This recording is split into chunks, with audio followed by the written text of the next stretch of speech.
Hey everybody, we should be live at this point. So, Are how's we everyone live? going? We're going to Is be this talking live? about The Mandalorian, the third season, or third episode, third chapter, I guess, of the first season of these things. It's called Mm-hmm. The Sin, directed by Deborah Chow, written by Jon Favreau. And Clay, Mm-hmm. we can get right into it. Hello to everybody in the audience. I think there's 7 people out there now, so it's kind of a lower key, lower popularity stream this one than the weekend. Obviously, people are at work, but maybe that'll allow us to focus on this, Clay. So we're back Lower with the Mandalorian. popularity. I think you mean this is the stream for the dedicated fans. That's right, the people who If you really really care. like our show, skip work to participate in it. What'd you think of this one, the third one? I really liked it. I thought it was a lot of fun. I think the biggest asset to this show is actually the running time, oddly enough. Yes, I was going to say that. It's one of my notes. Yeah. Because it is short enough that they can give you a solid story and just kind of get in and get out, where you get a little bit of story and then you kind of get a cool action sequence and then you're on to the next part. I think my only story gripe, well, I have 2 story gripes. One story gripe being I'm not sure why all the other Mandalorians showed up to help him at the end. Yeah. And I wish at the end there was a bit more of a tag leaning into the next part, because this very much feels like an old style serial almost, where it's a short story with a little bit of story, a little bit of action at the end. There's some sort of cliffhanger to get you into the next part. This one doesn't really have that. It's just sort of them flying off into the sunset, more or less. Yeah. Obviously there's more to come and they set up a lot of stuff, but there's not that little tag at the end of like they pan down to the side of the ship and there's a beeping homing thing on the side, something like that, what I mean? Yep.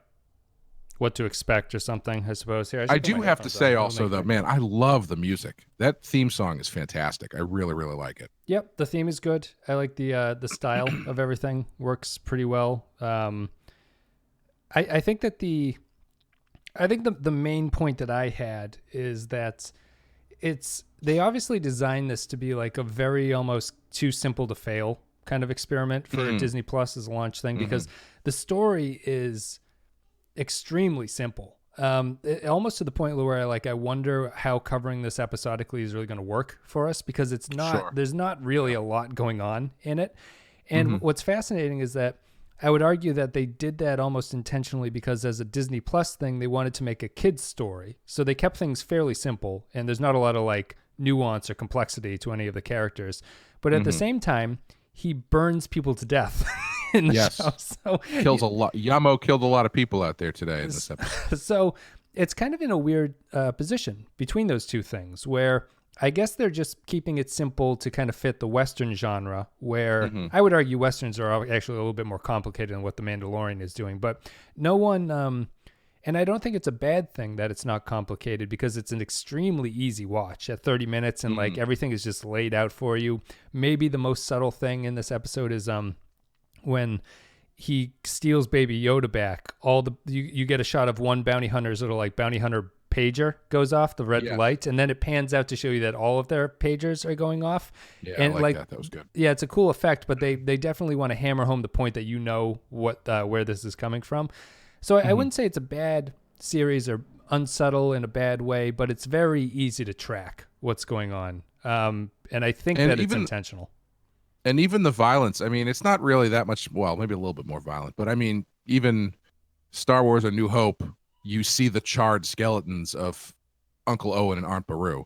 So it's not so violent that it's unlike previous Star Wars. Not to mention the charred, smoldering husk of Anakin Skywalker left on the banks of Mustafar. Yep.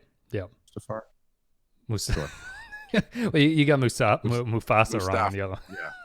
Yeah. On the banks of Mufasa, the volcano planet.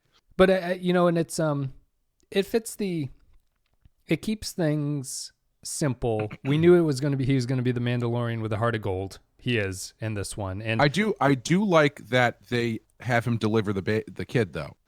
Actually, bring him in. I really appreciate that they didn't completely change his mind immediately on being charmed by this child, that he actually does deliver the kid. Yeah. Because I I don't know why I always appreciate it when bad people actually do the bad thing that they're going to have to be, put up to do. Like there's a movie called The Street Fighter. It's an old, not Street Fighter with Jean-Claude Van Damme, but with Sonny Chiba. It's a Japanese movie, and he's essentially a bounty hunter, and the movie starts with him rescuing these two kids from these like human traffickers, and then he hands them over to different human traffickers. Yeah. And that's just the last you see them. So you actually see him do the bad thing that he is said to do, and he's not just like charmed. The pants aren't charmed off him by these two kids. Yeah. And I think it just makes it more interesting instead of just because he's clearly a fairly conflicted character, so you got to have actually conflict in him. Yeah, he comes to his change of heart very quickly, which I guess you could. I don't even think it's a negative. Like, I think it's constructed well enough where I buy all of this stuff, and Baby Yoda is adorable enough where you'd wonder what kind of person wouldn't feel bad for him. I guess it's what I took away from this episode was this one felt the most Westerny to me, just from the way it was filmed, where it has that famous shot that Patrick Stewart did not do in A Fistful of Datas, where they tap their gun. Like the camera is a close up on as the gun is holstered and they're kind of tapping the handle. They do things like that. It has a lot of action and it has the shootout at the very end where the hero is cornered and then the other heroes arrive on horseback and save the day as he runs off. I really like the Mandalorian who showed up with the Gatling gun. That was pretty awesome. Did you like the one who flies in on his jetpack to give the okay as he flies off in his? Could have done without that, but whatever. And I guess just to stick on the story aspect of it, I do feel that it's this series' strength to not try to go overboard with a lot of stuff. Like it's very easy, very simple to follow. Even if you're going to say this is getting into the reeds of Mandalorian lore, it's basically we're bounty hunters who don't have a home. Like that's all you learn about them in this one. There's no complexity or like inter-Mandalorian violence against each other. They have that kind of brouhaha, but it's all sorted out very quickly, and then they help him without another scene at the end. So it's all very easy. They kind of have like Klingon violence among each other, where it's like they kind of get each other's face, and then they all gotta go afterwards. Yep. It is nice that the Mandalorian lore, the Mandalore of the Mandalore, yes, is essentially they're like, as you know, our people do not take off our helmets, and that's it. That's it. That's it. I guess that was the canon confirmation that people needed that this is not going to be the case, which I'm very happy about. I mean, I don't care about the canon stuff, but I always appreciate it when they don't take the masks off, like in the original Spider-Man series with Tobey Maguire. I mean, they still do it now. It's just easier because everything is CGI and everybody's got a robot mask now. But they always there's a scene where in the Tobey Maguire ones where because he's too battle damaged, he feels the need to pull his mask off. Yes. So he can actually show his face for the end of it. And it is the Judge Dredd effect where the character who in the comic has never in the history of the book in 40 years taken his helmet off. He immediately took the helmet off and it stayed off for most of the movie. Yeah. No, they apparently it's going to be, they're building it. If it does happen in this one, it's apparently going to be a big thing. He'll probably take it off for Baby Yoda and we won't see it. The camera will cut away or something and Baby Yoda will look at him or something like that. I could see that being the case of how it goes, but not a super amount of Baby Yoda in this one. You know that they are doing some kind of experiment on him where they're draining his red bars from him. So midichlorians just viciously beating him in Street Fighter. And the doctor seems to be trying to protect him, although I don't know if that's just the doctor trying to protect himself from the Mandalorian at the end. Although he seems confused about why the Mandalorian is in there in the first place, because I think he's interpreting like he's taking him back for another bounty or something instead of rescuing him. I got the impression the doctor was surprised to see him, and he was giving him a false understanding of why he had come back for the Baby Yoda. Yeah, the doctor seemed to react as though he was going to kill Baby Yoda for some reason. Right. And also, while it would make me happy to never hear anyone say the word midichlorians ever again, if you have to use it again, you may as well do something constructive with it. So yeah, if that's what it is, whatever. Who cares? Yeah, that seems to be. It's some kind of they're taking something from him for some reason. The client is or whatever. Mm-hmm. Yeah, it's and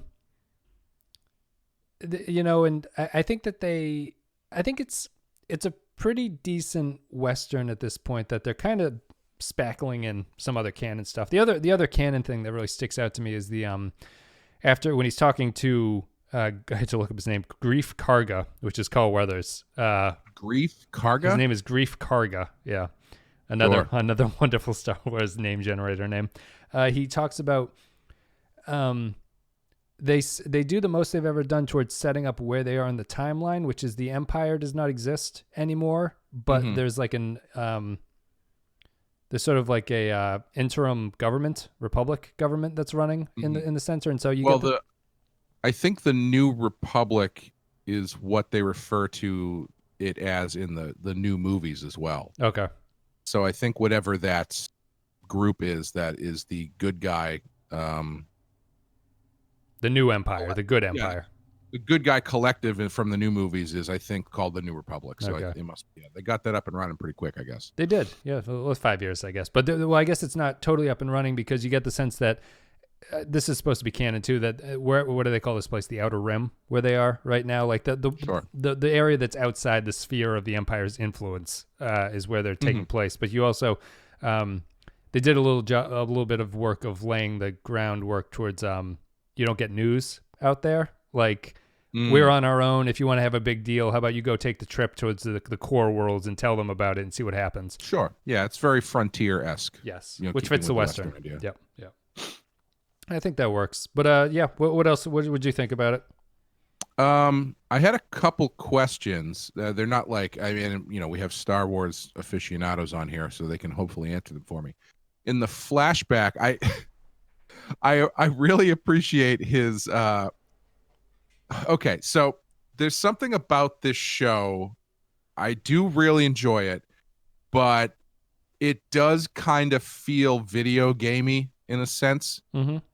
That like he accomplishes his mission, then he gets his upgrade, then he has to take the upgrade to the armorer so he can get the upgrade, and then while you're getting the upgrade, you get a cutscene that gives you parts of his backstory. Yeah, a lot of crafting going on in this. You got to get the 5 pieces, which is of cool. silver. I appreciate that they're putting time into the crafting. Well, time. They do it in 30 seconds in the show, but you know what I mean? Like narrative time. They're inserting narrative purpose to his armor. Yeah, they are putting a little bit of effort into the armor. It's not just grabbing one off the shelf and handing it to him. But it is kind of funny that every time they craft a piece of armor, he has like a PTSD flashback. That being said, and I think someone might have already answered it for me.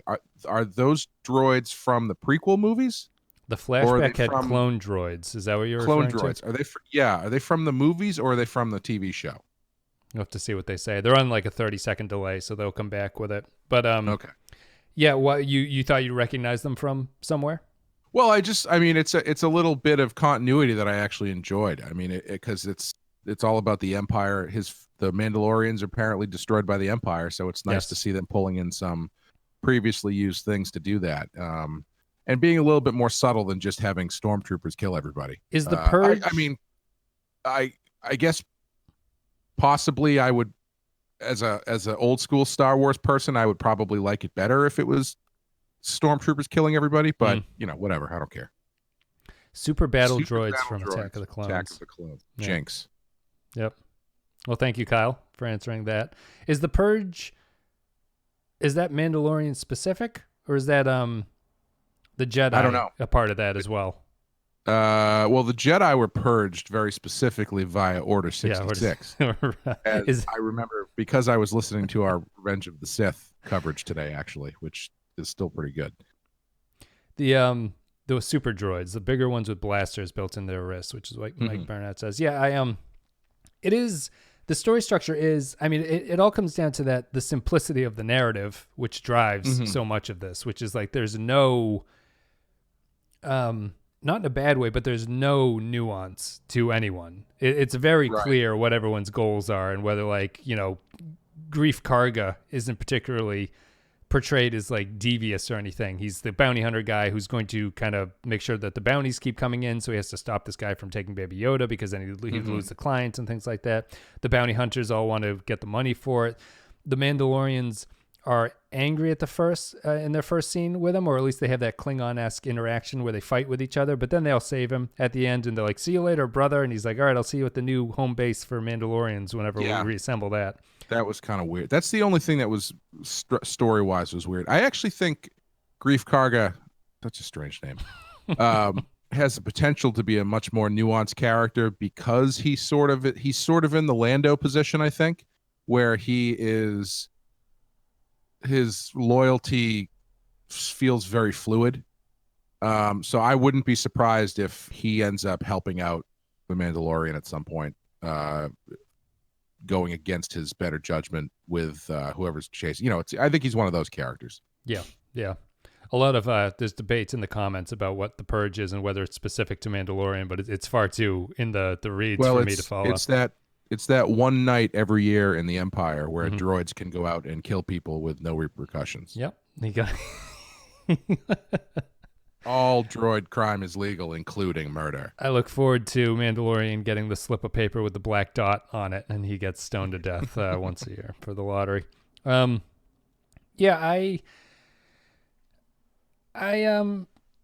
don't like. What'd you think of the people were praising the direction? I guess this is the first female directed Star Wars thing. Full stop. Oh, sure. Yeah, across everything. I didn't. It didn't stick out to me. I went into it knowing that, so I couldn't feel the estrogen coming through. No, I couldn't see her vagina on the screen, so I wasn't sure whether or not it was actually female. I mean, I thought it was. What I took away from the direction was I thought that they did a good job of hiding the action that would look cheesy. Where when he's doing things like attacking the stormtroopers, it's usually done very close to the camera, where it's just you can't really tell what's going on. You just see a stormtrooper get pulled out of the way or something like that. So it was directed well for there. And otherwise, I thought it looked exactly the same as the first two episodes. So I mean, they're doing a good job of keeping it consistent, which is what they need to do. But I thought it was well done, and I don't think that the action scenes, which is what was like the key thing for this, really gave away anything, or they weren't poorly done, or they didn't sort of distract me from it. No, I thought it looked great. I thought it looked, no different from the other ones. I thought the action scenes were good. I like that I didn't really think about this while I was watching the first two, but it stuck out to me in this one because there was a lot more close combat instead of just shooting people from afar. Knives, and so he stabs a couple of people. Stuff. Yeah, but they weren't doing any shaky cam stuff. No, where with the action, they were either showing it and being creative about how they showed it, or they were being creative about how they didn't show it. And I thought it was good. Yeah, I thought the shootout at the end looked really good. At night with the blasters and the smoke and everything I thought looked really good. Yeah. His disintegration gun looks cool. That thing is great. I love that thing, and I love that it's single shot and he has to reload it. That's fantastic. Yeah, he's not above using his blaster, but when he gets into a rough position, he uses that thing. I wonder if it would they haven't proven this, but like if you were to shoot a barrel, would it disintegrate it, or is it just people? Like, are they going to use this where you can get out of a wall or something if you shoot the wall with it? I don't know. I guess we'll find out. It also, we learned in this episode, it doubles as a taser. Oh, yeah. Yeah, if they get close and personal. Yeah. Stab them with it. Stab them with the tuning fork, and it tases them. Well, yeah. You learn what I was surprised with was when he gets his little wrist gauntlet missile shooter thing. The woman who makes it for him says, like, this is really expensive, so don't lose these or anything like that. So you're like, oh, these are only used in case of emergency, break the glass and use these missile things. He uses a few of them to get out of a group attack. I thought they were narratively going to drive towards he and the Yoda would get stuck in a position where he had to use the rest of them to get away. Maybe they're going to do that further down the line, but I thought they were going to pay it off in the episode to show his attachment to Yoda is such that he will use this super weapon immediately. Almost. Oh, yeah. I would. I don't know. It was just one of those. We're giving you a new weapon that you're going to use later on, we have to tell you what the weapon is before he uses it, kind of thing. Yeah. I don't know if it's going to really play in that heavily. Maybe. Maybe. I don't know how many he used. I don't know how many he's got left. 4. He used 4, and I don't know how many he started with, though, I guess, yeah. A decent weapon, though. No, yeah, it's cool. It reminded me a little bit of the thing from Guardians of the Galaxy that Yondu uses, that little arrow that he controls by whistling. Yeah, it was fine. It's one of those things, though, where it's like he's got this special weapon that he uses. It's kind of the James Bond thing where they tell you about the special weapon, and then he uses the special weapon pretty quickly to get out of a situation that, like, he's in a worse situation 10 minutes later, and he just shoots his way out of it. Yep. You know, it's one of those. So it's like, yeah, it's fine. It's whatever. Yeah. It's like he's surrounded by bounty hunters, and he has no qualms about just opening fire on everybody. Right. Whereas he's surrounded by 4 stormtroopers, and he has to crouch down and use the secret weapon. So I don't know why he didn't use that outside when he was fighting all of the bounty hunters. But what are you gonna do? Mike Burnett says, where do you rank this as far as darkness versus the other movies? Is it darker than Rogue One and Solo, or is it too dark for Disney? I'm visually? No, I think in terms of content. Like because Solo is essentially just blue. If you're talking like visually, color grading. But yeah, the only thing I remember from Solo is just blue color grading. As far as tone, the murder surprises me. I find the murder very like the amount of him burning people to death is frankly a lot higher than I thought a Disney Plus series would ever go. Yeah, I don't know. I don't find it that much darker than anything else really. Because I think there's droid torture in The Return of the Jedi. Remember where they're just tearing droids apart for no reason as they're screaming? That's true. Yeah. Yes. It's because I think the thing that saves the Star Wars stuff from feeling too dark is there's always like there's always hope attached to it. Mm-hmm. Like, you know, Empire Strikes Back is probably as dark as it gets. Well, I don't know. I guess it depends on how you look at it. Getting your arms and legs cut off is pretty dark. But they always have a glimmer of hope on the back end, so it doesn't feel like it's just dark and nihilistic. So you've got him shooting a bunch of guys, which isn't any different than anything else that happens in these movies. Stormtroopers are there to be killed. Yes. One gets set on fire, I guess. But it's not like you're not seeing any blood, so it's not so dark that you're really seeing the pain of death that these people are going through.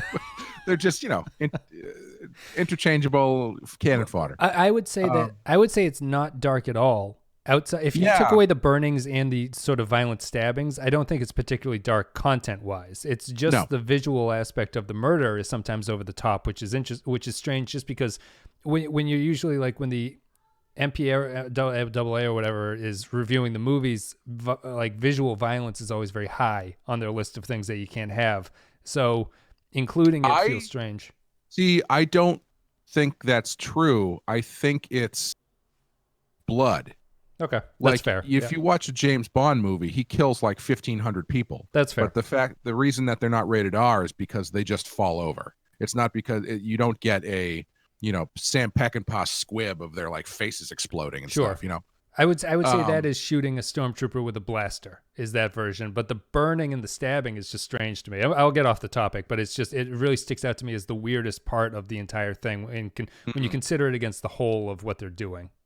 Yeah, well, if you compare it to The Last Jedi, the fight scene with Kylo Ren and Rey in Snoke's throne room they are like lightsabering people through the face and cutting people in half and stuff, and it's so I guess for something that is quotes a kid's show, it does feel a little bit violent, but I don't think it stands out really from the rest of the series. Yeah, I'm just assuming it's a kids show too because of the platform that it's on. Disney wants to turn FX into their adult version of Disney Plus, but this struck me as they wanted this to be the family friendly version of things. And they're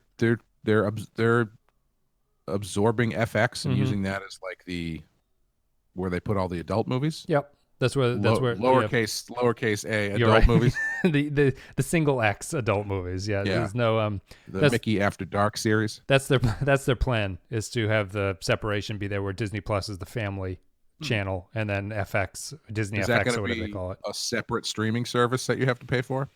I think it is, but I think it's coming onto something. I think it's coming onto something else. I don't know what they're doing. There was a news release about what's happening with it recently, but Eisner or Iger or whatever that guy's name is at Disney was talking about what their plans were for it. Loving the amount of James Bond talk in this stream. More Bond talk. We'll get there eventually.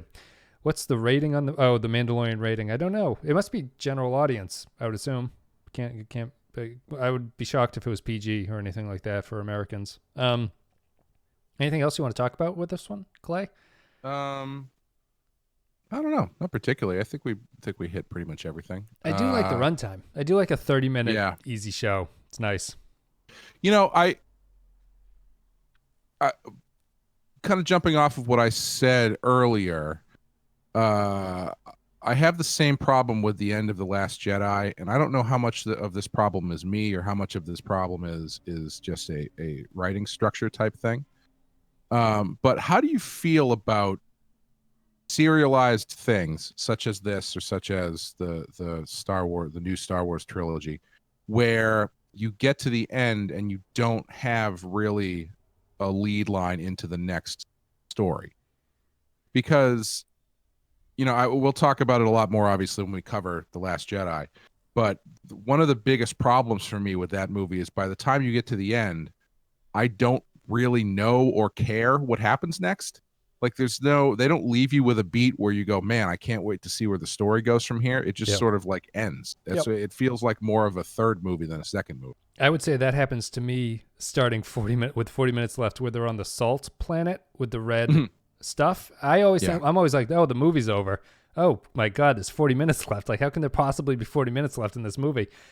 So I can understand that. I think that here, I think they do kind of have that tag, because I want to know where he's bringing Baby Yoda, I suppose. It's not a like, here is the gun that we're going to use next time. But right. I guess I was sorry, go ahead. No, that's pretty much it. Like I guess there is no direct connection or direct tag that would lead you into the next episode, but I feel interested to know what he's going to do with Baby Yoda on a couple levels, mostly because we don't know what he's going to do, and because what he decides to do is interesting in fleshing out what this character is to me, like why he cares about Baby Yoda, which they haven't answered, and I don't know if they will answer that, or if they're just going to say, like, this is the assumption, this is what he's doing, this is the way we're going to proceed with it. Yeah, I guess I was kind of surprised that they didn't do something even like, like I said, there's a tracking device on his ship or something, or I guess Baby Yoda technically is a tracking device, or cut back to Werner Herzog and he's like, we will find him, or one of those things. So I know where he's going. He's only one place that he can go. Something to that gives you like an ooh into the next story. Yeah. If you were the writer on the next script, you'd be like, oh, I have something to go off of here, as opposed to just having to make it up. It's just, the nature of serialized sort of cliffhanger based storytelling. I guess the thing is, they didn't really do it in the last one either. So I guess the thing that's interesting is that they are doing a serialized thing, but every episode seems fairly self-contained, if that makes sense. Mm-hmm. Not like Deep Space Nine or something where it's like, oh, they're doing an episode about being trapped in the holodeck while they're in the middle of a intergalactic war. No, he has to solve. He solves one problem per episode. He gets a problem and solves it. And there's not really a lead into what the next problem is going to be. It's just when you get to the next episode, that's what the problem is. Right. Yeah. So I don't have a huge problem with it, but I'm surprised they don't try to hook you a little bit more at the end of each episode. Because I was thinking at the beginning of this one, if you just skipped the second episode, I don't really know if you'd miss that much. Yeah, because we talked about in that one. The second episode is his ship gets busted. He has to fix his ship. He fixes his ship, and then they continue on their journey. It's not like a status quo change. Yep. It's just sort of like a blip on the path of what they're doing. So it's interesting. I think you could jump into the third one. You'd wonder how he found the Baby Yoda, but I think the story could start at this point where it would feel rushed, but you could in some ways make the leap of, oh, he's got a bounty and he feels bad for some reason about turning it in. Like the episodes all feel like they could start at this point, which is just the episode. I'm not totally sure if that's a plus or a negative. Or if it doesn't matter at all. But I think we'll have a better sense by the next one. We'll be half done with the season. But I wanted to say thank you to Matt Ross. 6? It's 8. Well, video blew your hair back.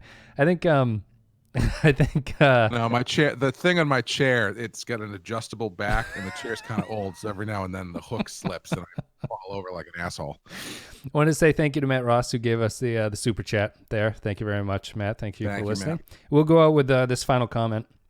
Kara Barrett says, any thoughts on the lack of female characters in the show, where 3 episodes in, the armor is the only woman with any lines, although Gina Carano should be making her first appearance next week? Yeah, I can't remember if I said this last time or maybe we talked about it since. I find it very interesting that more hasn't been made out of the fact that people are fawning over this as the best Star Wars ever and there's no women in it. Mm-hmm. When you put that up against what has been happening with reception to various Star Wars properties for the past 3 years or so, it is Star Wars criticism is nonsense. And anyone who has any opinion about Star Wars is nonsense. Glaringly obvious. Yeah. I mean, I'm looking forward to female characters showing up. Yeah, I wish there were more. Obviously. Maybe all the Mandalorians are female, and the ones that aren't talking are female or something like that. But yeah, it's I guess it's surprising. So much of them are aliens or droids that you can't really get it. Like there are women in the cantina, female aliens in there, but there's certainly no speaking roles except for the female bounty hunter. Although to this point, I mean, it's skewed, but how many characters have we met? 6 that have had substantial speaking roles. So it's like, maybe that's okay. I mean, it's not okay because it's... Well, yeah, it's one of those things where it's like, couldn't the Doctor have been a woman? Yeah.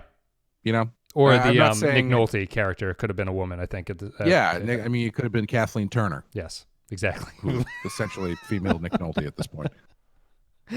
Yeah. I just think this Star Wars criticism is just... it's ridiculous. When you come out with this Mandalorian, this is a fine show, but it also... It's certainly it's liked because it's not particularly pushing anything. It's not doing anything with the content. It's doing a very safe Star Wars story, which is fine and which is good for this Disney Plus service to launch. Mm-hmm. But it's not, The Last Jedi just gets, for whether or not Last Jedi is a good movie or not, it's more, people are more angry about the fact that it did things that they consider to not be Star Wars, as opposed to it being a good movie or a bad movie. Yeah. And like I was thinking about it last night because I saw someone else make the point that people who are bothered by the amount of Force ability that Rey has seem to be not bothered by the amount of Force ability Baby Yoda has. Mm-hmm. And I actually thought about it and I was like, whoa, I mean, at this point, if you look at the history of these movies, Luke Skywalker's the only one who actually needs training before he does Force stuff. So I guess that just means Luke is a shitty Jedi. It probably does. He had 3 days of training and he bailed on that. Yep. And he just showed up in a black jumpsuit and decided that he was a Jedi, to the point where he says it in front of the Emperor, and the Emperor's like, no, you're not a fucking Jedi. Shut up.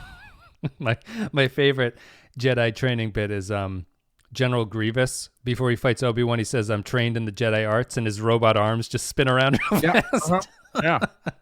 So if you're going by what we've seen across 9 movies, not counting the newest Rise of Skywalker, but counting Rogue One, Luke is the only one who's needed training to learn how to do Force stuff. Yeah. So just going by what's on screen, guys. Yeah, which is I prefer that interpretation, because to me, Force strong people, it should just be kind of an innate ability that they have. Like I understand the training, but I always interpret Yoda's training as more of a training in what it takes to be a Jedi. I consider that to be different than what it takes to be good at the Force, really. Yes. So using the Force in a way that would make the Jedi happy is kind of what I would interpret Luke's training to be. And the characters here who are just good at it aren't having any connection to the Jedi. They're just able to use the Force as a power that they have. And I like that better. I think that's a better way for the universe to approach that story or that narrative, that plot line ability, whatever. Yeah, I think so too. It's like it's a matter of, it's like I know how to make an omelet. I've never taken omelet making classes, but if I did take omelet making classes, I would make a better omelet. Mm-hmm. Exactly. You know what I mean? Right. You just know how to do it, and then but you're not refined, but you could be refined, and then you become a Jedi omelet maker. There's that meme of like every time if you're a good omelet maker, you use green peppers, but if you're an evil omelet maker, you only use red peppers. Is the meme? It's like I'm gonna make myself an omelet for breakfast. Oops, I'm having scrambled eggs. Yeah. That's the way 50% of my omelets go, actually. Mm-hmm, mm-hmm. I think we're done, though, guys. I did have one more thing I wanted to ask. Sure. Especially since we have other people here. Was one of those bounty hunters Darth Maul race? Because he looked like he had the same head spikes I noticed as Darth him too. Maul. Yeah, I think he was. Yeah. I don't know if that race has a name or anything, but it was kind of fun to see that in there because he's one of the few characters that you've only seen one of. Yeah. He's probably super popular in canon. That race is probably super popular in canon or something like that. I guess Favreau voiced the big, bulky Mandalorian, too. Oh, so, cool. Yeah, that's someone to mention that in chat. I think that's it, guys. Thank you very much for coming in today. Matt Ross, thank you for the chat donation. Really appreciated. We'll be doing more of the live streams for the Mandalorian as we go forward. There are 8 of them total. We're going to be halfway done with the next one. And they're the Dathomirian. That sounds made up, Kyle. This is not the Darthomirian, or is there something like that? Yeah, that's like saying, oh, Darth Maul's race. That's the Malonians. Maul darts. Maul darts. There you go. Yeah, that's how that works. Thank you very much for joining us, guys, during the workday. It's much appreciated. Thank you for listening. Thank you for supporting the show and everything like that. I guess that's it. Star Wars will be continuing with The Mandalorian. We got the Star Treks coming out. Happy Thanksgiving to everybody. I do think we're going to have a Star Trek for Thanksgiving, so that should be there for you. Rogue One comes out tomorrow, right? Rogue One comes out tomorrow. That's the other thing. Your Q&A for Badass is out eventually. And then Arnold Schwarzenegger is the next real ripe. That'll be after Thanksgiving. Well, that won't be this week or anything like that. You know what I was thinking about the other day? This is a kind of a non sequitur, but you brought up Arnold Schwarzenegger. You know the song Monster Mash? Mm-hmm. That's such a massive hit. Could you imagine someone now having a lasting hit that's played every, I don't know, Hanukkah or Yom Kippur or something? That's just someone doing a Arnold Schwarzenegger impression and talking about Arnold Schwarzenegger movies, because that's what the Monster Mash is. Yeah. It's Bobby Pickett, who's from Somerville, actually, which is where I live, singing about monsters, doing a Boris Karloff impression, and it's been around for 50 years. It blows my mind. You just got to get in early, I guess, with that kind of stuff. No, I can't imagine. He's a Knight brother. That's from like Shaft or something. They're from Dathomir. That sounds, I don't know. Star Wars, like the names are just... The Knight brothers from Dathomir sound very funky. And I realized that making fun of Star Wars names compared to the Star Trek names seems kind of silly. But yeah, there's no name in Star Wars you could give me where I'm not like, that is just fake. Like playing the which one of these is fake and which one of these is real game with Star Wars names, I think is virtually impossible. Yeah. Well, what's fun about the Star Wars names actually is that even though they're all kind of silly, they all aesthetically fit together. They're all weird in the same way that, you hear a name and you go, yeah, that sounds like a Star Wars name. I mean, Grief Karga. Could that be like, I mean, it must be Grief and Cargo. Like he's a bounty hunter collector. So there's Grief and Cargo put together. We'll call him Grief Karga. It's like, it works, but it also fits in the universe where you're not like, that's a stupid Star Wars name. Yeah. Luke at this point is the weirdest Star Wars name. So it really is. Yeah. He is the only person. Well, Ben. Although Ben is a nickname. That's a nickname. That's, in their Ben universe, Solo, it's an absurd name. Ben Solo is his real name, and maybe that's part of why he gets so emo, is because people make fun of his weird name. Yeah, I don't know. Yeah, it's a weird name out there, guys. Thank you very much for listening. Thank you for supporting the series, and I guess that's all that stuff. Clay, do you have anything you want to say, or are we done? Well, we recorded the first episode of the Rotten Horror Picture Show yesterday. Oh, nice. Which I thought came out very well, and that'll probably be up. What movie? Early next year. The Shining. Shining.